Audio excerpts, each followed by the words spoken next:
till I can't no more. I got the horses in the back. Horse stock is attached. Hello, welcome to IMS। हम पढ़ रहे थे यहाँ पे, हम क्या पढ़ रहे थे इधर? पार्टिकल साइज डिस्ट्रीब्यूशन पढ़ रहे थे। पार्टिकल साइज डिस्ट्रीब्यूशन में क्या होता है कि भाई हमारे पास एक सैंड का सैंपल है हमारे पास, है ना। उस सैंड के सैंपल में कितने ग्रेवल, कितनी सैंड है और कितने मतलब वहाँ पे कितने डायमीटर के हिसाब से वहाँ पे जो कंकर है वो है अपने यहाँ पे, है ना। अब वो होता है पार्टिकल साइज डिस्ट्रीब्यूशन। उसमें अपन ने फर्स्ट 2 स्टेजेस होती है ना। पहली स्टेज होती है सीव एनालिसिस, दूसरी स्टेज होती है सेडिमेंटेशन एनालिसिस। जैसे हमने पहले पढ़ा था, पहली स्टेज में क्या होता है, दूसरी स्टेज में क्या है। पहली स्टेज में ऐसा होता है कि जो भी पार्टिकल अपने 800 mm से लेके 75 ओम तक होते हैं वो अपने सेडिमेंट वो सीव एनालिसिस में आ जाता है। क्यों आ जाता है? क्योंकि जो सीव एनालिसिस होता है उनमें इतने यहाँ तक 75 ओम तक छानने की उसमें वहाँ पे वो कैपेबिलिटी होती है तो भाई यहाँ तक वो छान सकता है। लेकिन उसके बाद है ना, इससे छोटे जो पार्टिकल्स होते हैं वो पार्टिकल्स क्ले में या फिर सिल्ट में आ जाते हैं, जिनके कोहेसिव प्रॉपर्टी बहुत ज़्यादा होती है। वो फिर बाद में उसको है ना वहाँ सीव एनालिसिस में आप वो डिस्ट्रीब्यूशन उसका वहाँ पे पार्टिकल का डिस्ट्रीब्यूशन नहीं कर पाते हो। तो फिर आता है दूसरा, फिर आता है सेडिमेंटेशन एनालिसिस। सेडिमेंटेशन एनालिसिस में आप the sedimental analysis is being carried out for the particle having size less than 0.05 mm और 75 ओम। अब इससे जो छोटी होगी पार्टिकल की साइज वो अपने सेडिमेंटेशन एनालिसिस से यहाँ पे अपने क्या होगी, ऑपरेशन होगा इसके ऊपर। सेडिमेंटेशन एनालिसिस से इसके ऊपर ऑपरेशन होगा। अब सेडिमेंटेशन एनालिसिस जो होता है वो स्टोक्स लॉ पर बेस्ड होता है। अब स्टोक्स लॉ को क्या कहता है? According to Stokes law the velocity of the particle during settlement is assume to be spherical, है ना। अब जो पार्टिकल होता है ना, वो पार्टिकल को सेटलमेंट के टाइम पे स्फेरिकल माना जाता है। भाई जो अपना जो पार्टिकल है वो स्फेरिकल होता है, मतलब गोल होता है पार्टिकल, है ना। And in infinite medium keep all the factor of constant to be dependent upon the shape, size and mass of the particle। अब इसमें ये चीज ऐसा कह रहा है कि हमारे पास जो पार्टिकल का जो साइज है, मतलब जो शेप है वो स्पेरिकल है, तो वो शेप चेंज होता रहेगा। लेकिन बाकी जो चीजें जैसे वेलोसिटी हुई और उसका जो मीडियम हुआ वो और बाकी जितने भी चीजें ना वो सबको जो भी अदर फैक्टर्स हैं वो सब कांस्टेंट होंगे उसके शेप, साइज और उसके मास के अलावा। इसका मतलब ये है कि जो पार्टिकल जो है वो डिपेंड करेगा, जो पार्टिकल की जो वेलोसिटी होगी वो डिपेंड करेगी उसके साइज के ऊपर, उसके मास के ऊपर, ठीक है। उसके साइज और उसके मास के ऊपर वो डिपेंड करेगी उसके पार्टिकल की वेलोसिटी, है ना। ये कहना चाहता है। अगर अपन थोड़ा अलग, ये इसमें ये अपना फॉर्मूला आता है VT terminal velocity is equal to G minus का 1 gamma W D square upon में 18 ओम, है ना। ये इसको कहते हैं बनाना। अब ये फॉर्मूला होता है टर्मिनल वेलोसिटी का, जिसमें जो VT होता है वो डिपेंड करता है D के ऊपर। और जितना ज्यादा साइज बढ़ेगा उतना ज्यादा अपनी वेलोसिटी बढ़ेगी। भाई सीधी सी बात है, जब भी एक अपन ग्रेविटी मान लेते हैं, ग्रेविटी के अंदर अपन कोई सी भी चीज ऊपर से फेंकते हैं तो जितनी ज्यादा बड़ी वो चीज होती है उतनी वो स्पीड से आती है वो, है ना। और जितनी छोटी होती है वो उतनी कम स्पीड से आती है। ऐसा होता है अपने यहाँ पे, ठीक है। तो ये होती है अपना ये जो फॉर्मूला, ये कैसे बना मैं आपको ये भी थोड़ा एक्सप्लेन कर देता हूँ। आपको ऊपर से एक्सप्लेन करता हूँ। वैसे देखा जाए तो ये फॉर्मूले से काम हो जाता है, लेकिन कभी कभी, हमेशा नहीं, मतलब बाई चांस आपको कुछ आ जाता है ना, तो उसको कैसे देखना है भाई, उसको ऐसे देखना है। इसको है ना, अगर न्यूमेरिकल या मतलब थ्योरेटिकल या प्रैक्टिकली उसको देखे तो क्या होता क्या अपना स्टोक्स लॉ। अपना स्टोक्स लॉ स्टेट करता है कि जो एक पार्टिकल है, ये दिस अपना पार्टिकल, ये स्पेरिकल पार्टिकल है, ये एक मीडियम में है ना। ये एक मीडियम मान लो, ये मीडियम के अंदर है, ये मीडियम है। वाटर है, कुछ भी हो सकता है, सस्पेंडेड सॉल्यूशन हो सकता है, वाटर हो सकता है, ऐसा हो सकता है। तो ये अपना मीडियम है। इस मीडियम के ऊपर ये पार्टिकल ऊपर क्या क्या चीजें लगेगी, पार्टिकल के ऊपर क्या क्या फोर्स लगेगा। पहला क्या लगेगा, इसका खुद का वेट। तो ये जो पार्टिकल है इसको थोड़ा बड़ा कर लेते हैं। तो जो पार्टिकल है उसमें क्या क्या वेट लगा, पहले तो इसका खुद का वेट लगेगा W, और इसके ऊपर क्या लगेगा, भाई पानी के अंदर जा रहा है। तो हमने जब FM में पढ़ा था कि भाई अपने जब सेकंड ईयर में FM में पढ़ा था कि पार्टिकल के ऊपर, जब पार्टिकल या कोई सी भी चीज अगर पानी में जाती है तो उसके ऊपर एक बॉयंट फोर्स लगता है जो उसको ऊपर की तरफ धकेलता है ना। एक सिंगल फोर्स ये हो गया।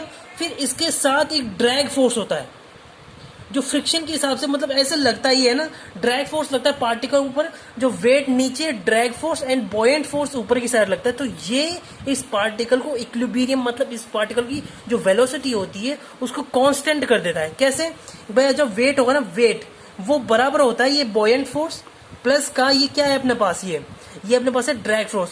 तो वेट इज इक्वल टू का ड्रैग फोर्स प्लस का बॉयंट फोर्स। ये अपनी आती है इक्विलिब्रियम कंडीशन आती है पार्टिकल्स पानी के अंदर जो अपना सेडिमेंटेशन हो रहा है ना, उसके लिए एक इक्विलिब्रियम कंडीशन आती है।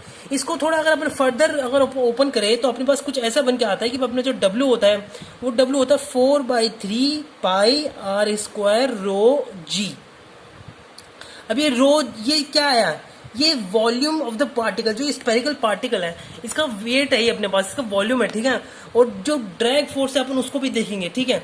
अब इसका ड्रैग फोर्स में देखेंगे अपन 4/3 पाई r² ओ अल्फा g प्लस का 6 पाई नीटा, इसको नीटा कहते हैं, नीटा RV। अब ये अपने पास एक ये है ना, इसको अपन जो सॉल्व करते हैं ना, तो इसको अगर अपन इसको अपन जैसे सॉल्व करते हैं तो सॉल्व करने के बाद अब सॉल्व क्या करना भाई, इसको क्रॉस मल्टीप्लाई करना इधर उधर, इसको क्रॉस मल्टीप्लाई करना, अपने पास ये फॉर्मूला बन के आता है। ये फॉर्मूला क्या कहता है कि भाई अपना जो D है भाई, अपना वेलोसिटी कांस्टेंट है, अपना गामा कांस्टेंट है, अपना G सब कुछ कांस्टेंट है। जो बस ये जो जहाँ पे डायमीटर है वो चेंज होता है क्योंकि पार्टिकल एक नहीं है, पार्टिकल बदलते जा रहे हैं भाई। अपन एक पूरा 30 ग्राम का अगर सैंपल डालेंगे तो पूरे सैंपल में ऐसा तो नहीं एक ही साइज का पार्टिकल और साइज के पार्टिकल बदलते रहते हैं, तो ऐसी चीज है इसके अंदर ना। तो ये कहता है कि जो अपना V जो टर्मिनल वेलोसिटी है, जो वेलोसिटी है पार्टिकल की, वो डिपेंड करती है उसके साइज के ऊपर। ये होता है स्टोक्स लॉ। इसकी कुछ लिमिटेशंस भी देख लेते हैं भाई। स्टोक्स लॉ की लिमिटेशंस ये होती है कि भाई जो 0.2 से लेके और 0.0002 mm तक ये अपने यहाँ पे रीडिंग देख सकता है। उसके अगर 0.2 से ऊपर चला गया तो टर्बुलेंस देगा, वो पार्टिकल पानी में जाते वक्त टर्बुलेंस देगा, जिससे और पार्टिकल्स डिस्टर्ब होते हैं ना। और दूसरा अगर यहाँ पे अगर 0.0002 mm से अगर छोटा हुआ तो ये ब्रोमियम मोशन लगता है। अभी ब्रोमियम मोशन क्या होता है कि भाई इस मोशन का मतलब होता है कि वेलोसिटी इतनी धीरे है कि वो पार्टिकल मतलब वो पार्टिकल इतना हल्का है कि उसके वेट का कुछ मतलब नेग्लेक्ट हो गया, एक तरह से उसका वेट एक तरह से नेग्लेक्ट हो गया और वो वहीं पे है ना घूम रहा है, मतलब वहीं उसी में जगह पे वो घूम रहा है, वो नीचे नहीं आ रहा है, वो होता है ब्रोमियम मोशन। ये अपना फर्स्ट लिमिटेशन हो गई। सेकेंड लिमिटेशन होती है valid only for spherical particle. जो स्टोक्स लॉ है वो पार्टिकल स्पेरिकल नहीं होता है, अपन पार्टिकल को स्पेरिकल मान लेते हैं लेकिन पार्टिकल फ्लैकी और ना प्लेन फ्लैकी टाइप का होता है पार्टिकल है, लेकिन स्पेरिकल माना जाता है। क्यों? क्योंकि स्पेरिकल के बाद ही उसके अंदर है ना वो स्टोक्स लॉ काम कर पाता है सही से, ठीक है। फर्स्ट ये। सेकंड ये होता है practically sedimentation jar is a finite dimension but medium assumed to be infinite. अब मैंने जैसे आपको एक जार के अंदर बताया था वो एक्सपेरिमेंट, भाई एक पार्टिकल है वो नीचे जा रहा है, उसके ऊपर वेट और फिर ऊपर बॉयंट और ड्रैग फोर्स लग रहा है, लेकिन ऐसा नहीं है। यहाँ पे अपने को जो एज्यूम में बताया जाता है कि जो मीडियम होता है वो इनफाइनाइट होता है, कि मतलब उसके मीडियम हो गया। अगर ये एक पार्टिकल है तो पार्टिकल के साइड में कुछ भी नहीं होगा, मतलब एक पार्टिकल भी नहीं होगा आसपास मीडियम के अंदर, और नीचे भी कुछ पार्टिकल नहीं होगा, तो ऐसा पॉसिबल नहीं है कि आप एक छोटा सा पार्टिकल उठा के उसमें डाल दो, नहीं होगा ऐसा। तो ये होता है इसमें प्रैक्टिकल की, ठीक है। Specific gravity for the different particle is different but we take average value for the all particles. अब इसमें माइक्रोस्कोपिक में अगर देखिए तो हर एक पार्टिकल अपना साइज अलग होता है, और साइज अलग होने के कारण उसकी हर एक की स्पेसिफिक ग्रेविटी अलग होती है। लेकिन अपन स्पेसिफिक ग्रेविटी हर एक के लिए अलग नहीं निकाल सकते, क्योंकि अगर 30 ग्राम के 5 ग्राम मिट्टी भी अपन डाल देना तो उसमें इतने पार्टिकल्स होते हैं कि भाई आप गिनते गिनते परेशान हो जाओगे। तो उसके करने की बजाय अपन एक एवरेज वैल्यू लेते हैं स्पेसिफिक ग्रेविटी, सब पार्टिकल्स के लिए एक एवरेज वैल्यू ले लेते हैं हम, ठीक है। ये होता है अपना यहाँ पे। और लास्ट में अपना होता है ये जो छोटे छोटे जितने पार्टिकल्स होते हैं वो चार्ज लेके चलते हैं अपने अंदर। भाई चार्ज क्या होता है, नेगेटिव पॉजिटिव अपने को पता है, नेगेटिव पॉजिटिव अट्रैक्ट करता है। अगर वो होके अट्रैक्ट होके फ्लॉक बन जाते हैं, फ्लॉक से वो उसकी रीडिंग्स बेकार हो जाएगी, कि भाई फ्लॉक बन गया तो वो एक बड़ा पार्टिकल बन गया और उससे उसकी रीडिंग बेकार हो जाएगी। तो उसको हटाने के लिए अपन डीफ्लॉक्यूलेशन एजेंट लगाते हैं ना। तो डीफ्लॉक्यूलेशन एजेंट होता है वो अलग अलग उसको पार्टिकल उसको वापस उसका चार्ज हटा के उसको अलग अलग कर देते हैं, और जहां से अपने को रीडिंग बढ़ जाती है। ये होता है अपना स्टोक्स लॉ। और सेडिमेंटेशन अपना एनालिसिस होता है, ये अपना शॉर्ट के अंदर इतना ही होता है और कुछ ज्यादा नहीं होता है इसमें। यहाँ पे स्टोक्स लॉ में यही चीज होती है कि अगर आपको ये फॉर्मूला याद हो जाता है, वैसे देखा छोटा सा फॉर्मूला है, इसका डेरिवेशन से छोटा तो ये फॉर्मूला है, तो अगर ये फॉर्मूला तो बढ़िया रहता है, नहीं तो फिर आप डेरिवेशन भी देखो ज्यादा कुछ नहीं होता भाई, एक पार्टिकल उस पर वेट और उसका बॉयंट फोर्स, उसका ऑपोजिट डायरेक्शन में बॉयंट फोर्स और ड्रैग फोर्स उसका अपोजिट में लगा, और ये अपना पार्टिकल हो गया। यहाँ पे स्टोक्स लॉ हो गया। इसके लिमिटेशन याद रखना, लिमिटेशन 70 से 80% चांस होते हैं कि एग्जाम में लिमिटेशंस आते हैं, ठीक है। यहाँ पे अपना ये सेडिमेंटेशन एनालिसिस हो गया। Thank you very much.